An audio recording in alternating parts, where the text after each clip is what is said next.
Nah, sebelum saya menjelaskan lebih jauh dan lebih lanjut, saya mohon bantuan teman-teman untuk like, komen, dan share video ini jika teman-teman merasa video ini bermanfaat untuk teman-teman semua. Serta jangan lupa untuk subscribe dan aktifkan loncengnya supaya tidak tertinggal notifikasi terbaru dari channel Heija.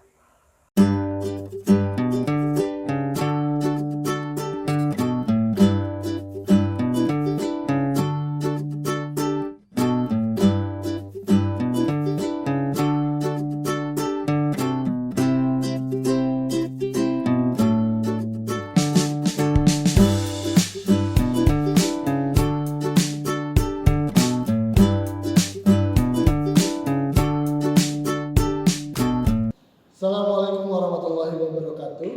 Dalam video kali ini saya coba menjelaskan bagaimana proses penyediaan dan produksi udara bertekanan untuk sistem kendali pneumatik. Nah, tujuan dari pembuatan video ini adalah di mana nanti akhirnya kalian bisa memahami komponen apa saja yang dibutuhkan dan bagaimana cara mengoperasikan komponen-komponen tersebut. Bicara tentang udara bertekanan, maka komponen utama yang kita butuhkan yaitu adalah kompresor di sini, teman-teman. Di mana kompresor itu terdiri dari beberapa bagian utama. Yang pertama adalah motor. Di sini motor fungsinya untuk menghisap udara dari luar untuk dimampatkan ke dalam tangki penyimpanan. Jadi ada dua, motor dan tangki penyimpanan. Nah, setiap tangki penyimpanan kompresor mempunyai kemampuan daya tampung yang berbeda-beda. Oke, selain itu juga di sini ada bagian filter, di mana filter udara ini untuk meminimalisir terhisapnya debu atau kotoran dari udara luar sehingga tidak masuk ke dalam kompresor. Kenapa? Kalau misalnya sampai masuk ke dalam kompresor, maka akan memungkinkan terjadinya sebuah korosi. Walaupun korosi itu juga bisa terjadi karena udara yang ditempatkan cenderung menghasilkan cairan yang bisa mengakibatkan korosi. Oke, selain filter, di sini juga ada satu pembaca udara bertekanan yang ada di dalam tangki. Nah, seperti yang teman-teman lihat, di sini ada manometer untuk mengukur daya tampung dari tangki kompresor itu sendiri. Dan di sini ketika untuk menambah tekanan yang ada di dalam, kita bisa merubah arah tuas ini dari posisi tuas seperti ini kita geser ke kanan. Nah, seperti itu.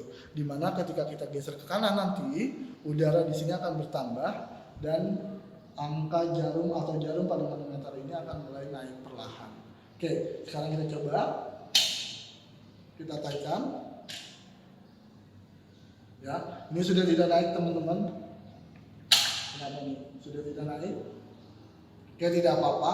Nah, biasanya dia naik dari angka 6 menuju ke angka 8. Bicara tentang udara bertekanan dalam sistem kendali pneumatik, umumnya atau dalam penerapannya biasanya disarankan menggunakan tekanan 8 sampai dengan 10 bar. Tetapi dalam praktikumnya, tekanan yang wajib digunakan adalah 5 sampai 6 bar. Untuk itu, tekanan di kompresor ini harus kita atur sampai di 8 dulu biasanya, teman-teman. Nah, kompresor yang ada di video ini adalah kompresor dengan daya tampung sebesar 8 bar. Jadi ketika jarumnya sudah sampai 8 bar, maka itu udara yang ada di tangki penyimpanan. Kemudian langkah selanjutnya adalah dengan melakukan pengaturan udara bertekanan yang akan masuk ke dalam sistem kendali pneumatik melalui air service unit. Di sini ada pengatur udara bertekanan. Cara mengaturnya, kita bisa angkat tuas ini ke atas, kemudian kita putar searah jarum jam. Nah, ketika kita putar searah jarum jam, maka udaranya akan mulai naik. Nah, seperti yang saya bilang tadi, ketika dalam penerapannya disarankan 8 sampai 10 bar dan dalam praktiknya 5 sampai 6, maka kita harus taruh jarum jam ini atau kita posisikan jarum dari pengaturan udara bertekanan ini ada di angka sekitar 6 atau 7,5 bar. Nah, di sini tidak mau naik karena angka di manometernya sudah sampai di ini.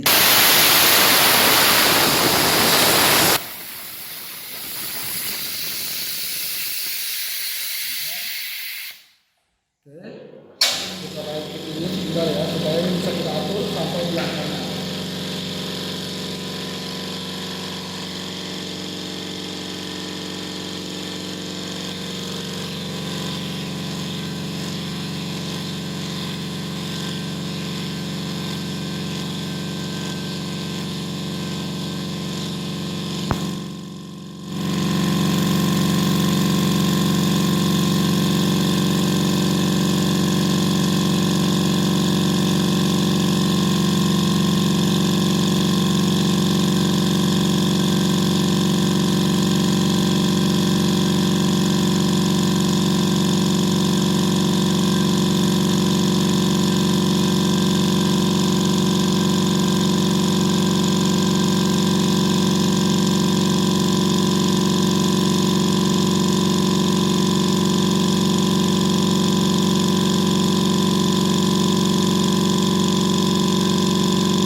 Seperti yang saya jelaskan tadi, bahwa di dalam sistem kendali pneumatik udara bertekanan yang dapat diterapkan adalah 8 sampai dengan 10 bar. Namun untuk kegiatan praktikum biasanya disarankan penggunaannya yaitu pada tekanan 5 sampai dengan 6 bar. Nah, seperti yang teman-teman lihat tadi, di manometer pembaca atau pengukur udara bertekanan yang ada di dalam tangki berhenti di angka 8. Hal ini kenapa? Karena kemampuan tangki kompresor yang ada di dalam video ini adalah mampu menyimpan hanya sampai dengan 8 bar udara bertekanan. Apakah bisa dilakukan sampai dengan angka 10 atau 12? Karena di manometernya tertunjuk angka 12. Jawabannya mungkin bisa. Kenapa bisa? Karena itu bisa dilakukan pengaturan di dalam sini, teman-teman. Di dalam bagian box ini kita bisa atur untuk bisa sampai maksimum. Tetapi resikonya ketika dia melebihi batas kemampuannya, maka kompresor akan otomatis melakukan pembuangan udara dan akan mengembalikan ke posisi pengukuran atau kemampuan daya tampungnya yaitu di angka 8 bar. Nah, seperti yang saya bilang tadi, karena penggunaannya itu pada tekanan 8 sampai 10 bar dan dalam kegiatan praktiknya 5 sampai 6 bar. Di sini teman-teman bisa lihat bahwa sudah terbaca yaitu tekanan atau udara bertekanan dengan nilai sebesar 8 bar. Nah, dari 8 bar ini perlu kita atur di pengaturan udara bertekanan. Caranya di sini sudah tampil di angka 7 ya, 7 bar teman-teman. Cara ngaturnya kita angkat karena di dalam kegiatan praktikumnya disarankan penggunaannya itu sebesar 7,5 bar atau di dalam praktikum disarankan untuk digunakan tekanan sebesar 5 sampai 6 bar. Maka perlu kita atur dalam pengaturan udara bertekanan yang ada di kompresor yaitu ada di posisi 7 atau 7,5 bar. Jadi kita atur sampai jarumnya menuju di angka 7,5 bar. Ketika dirasa sudah cukup, maka bisa ditutup tuasnya. Kemudian kita butuhkan lagi adalah untuk masuk ke pneumatik. Pertama ada tubing atau selang pneumatik. Nah, selang ini nanti yang akan menghubungkan kompresor dengan komponen mengatur udara yang ada di sistem kendali pneumatik yaitu air service unit. Air service unit ini sangat diperlukan. Kenapa? Karena bertujuan untuk mencegah masuknya cairan, minyak ataupun kotoran dari kompresor ke komponen. Kenapa harus dicegah? Karena hal-hal tersebut dapat merusak komponen-komponen sistem kendali pneumatik. Nah, caranya seperti apa untuk melakukan pengoperasian dan pengaturannya? Pertama yang perlu dilakukan setelah melakukan pengaturan pada kompresor yaitu dengan memasang air service unit dengan tubing pneumatik. Pasang dulu seperti ini. Ini bisa didorong ke atas. Oke, setelah seperti ini, maka bagian sebelahnya kita bisa pasang ke kompresor. Oke, kita bisa pasang ke kompresor. Oke, kalau sudah terpasang seperti ini dan di sini sudah dilakukan pengaturan, maka lakukan pengaturan juga di air service unit. Tadi syarat di dalam penerapannya 8 sampai 10 bar sudah. Kemudian di dalam praktikumnya 5 sampai 6 bar dan kita gunakan tekanan 7,5 bar, maka di sini bisa kita atur tekanannya dengan cara mengangkat tuasnya, kemudian putar ke kanan sampai ada di angka 6 bar, teman-teman. Nah, hal ini bertujuan kenapa kok beda-beda? Ada di tangkinya 8 bar, di pengatur udara bertekanannya 7,5 bar, dan di air service unitnya 6 bar. Hal ini bertujuan untuk menjaga kestabilan sistem pada saat bekerja. Jadi ketika udaranya digunakan, nanti sistemnya bekerja secara otomatis, ya, stabilnya bisa terjaga sampai dengan sistem tersebut berhenti. Kenapa kestabilan perlu dijaga? Kestabilan udara bertekanan ini perlu dijaga karena kestabilan mempengaruhi kemampuan produksi dalam sebuah sistem. Oke, nah kalau sudah dilakukan pengaturan seperti ini, maka udara bertekanan ketika kita keluarkan kurang lebih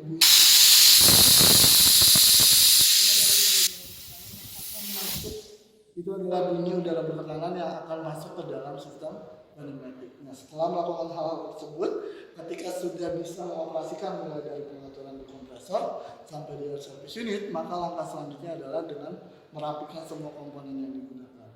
Cara awalnya adalah dengan mengangkat kembali tuas pada air service unit, kemudian putar ke arah kiri atau berlawanan arah jam sampai jarum di air service unit ini ada di angka 0. Oke, kalau sudah ada di angka 0, tutup kembali.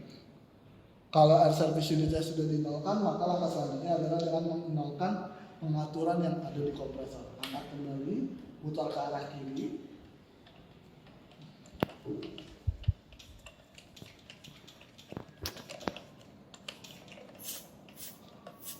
Ya, putar terus ke arah kiri. Oke, sampai ada di angka 0. Tutup. Baru kemudian lepas pada bagian kompresor, ya pada bagian ini kita lepas. Cara melepasnya dengan didorong, kemudian tarik. Sudah lepas, kemudian baru di bagian air service unitnya.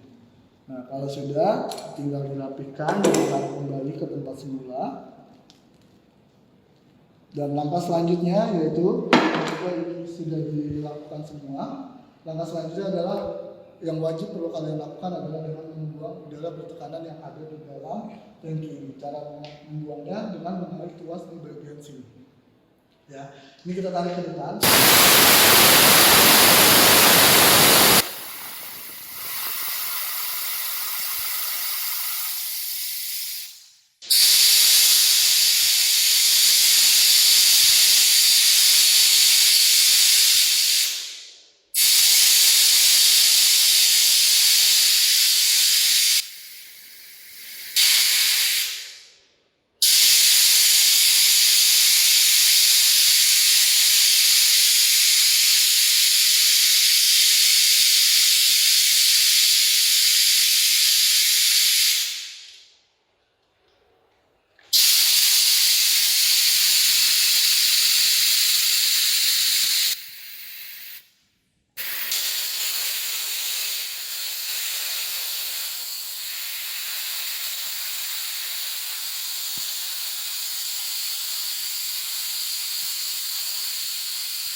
Nah, tujuan membuang udara bertekanan yang tersimpan pada kompresor ini bertujuan agar tidak terjadi hal-hal yang diinginkan, seperti terjadinya sebuah ledakan yang bisa menyebabkan kebakaran gedung dan lain sebagainya. Jadi itu hal yang wajib perlu kalian lakukan setelah menyelesaikan setiap kegiatan praktikum untuk sistem kendali pneumatik. Nah, selain itu juga sebagai tambahan untuk perawatan kompresor sendiri kalian bisa melakukannya 2 minggu sekali atau 1 bulan sekali dengan membuang sisa bahan-bahan atau zat-zat korosi yang ada di dalam tank ini dengan membuka bagian yang ada di bagian bawah. Oke, mungkin itu saja. Semoga apa yang saya sampaikan bisa bermanfaat untuk kalian dan mudah kalian pahami, sehingga dalam kegiatan pembelajaran nanti kalian bisa menerapkannya dengan mudah. Sampai bertemu lagi di video selanjutnya. Terima kasih. Wassalamualaikum warahmatullahi wabarakatuh.